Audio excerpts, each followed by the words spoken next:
right, guys, so I just watched Creature Commandos episode 5, and it was another very solid episode. So, yeah, this is the episode where we finally got to see Clayface, right? They teased him in one of the trailers, and we've been waiting to see where he was going to pop up.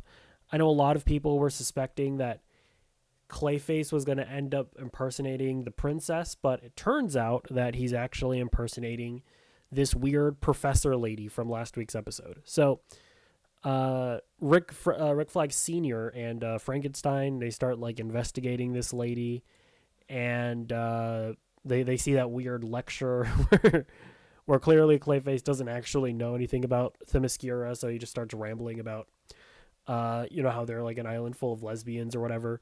Pretty funny stuff.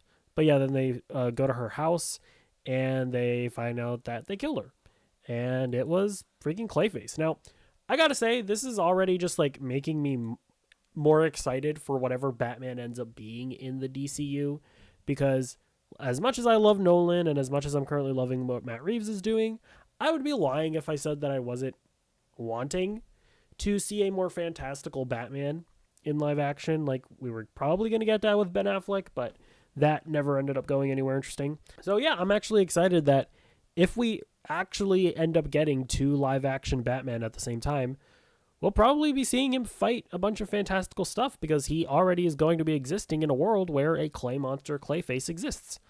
So that in and of itself is pretty exciting.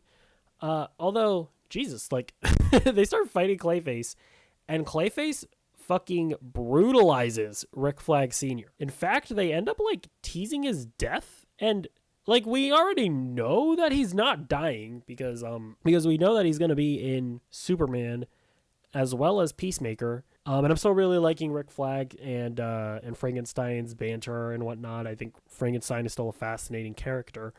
And speaking of Frankenstein being a fascinating character, we already got more of his backstory as well. So after the bride like kicked him into the fire or whatever, he ended up getting like washed into a river, and this old lady starts taking care of him. Now, I was kind of wondering if it was the same old lady from episode 1, because we did see that there was like an old lady that was working for Frankenstein, but I don't think it is. This is the old lady from episode 1. This is the old lady in this episode. I mean, it could be. I don't know. Their relationship is kind of actually pretty endearing and cute, where she's like a lonely old lady and she's helping this guy out because she's, lonely, basically.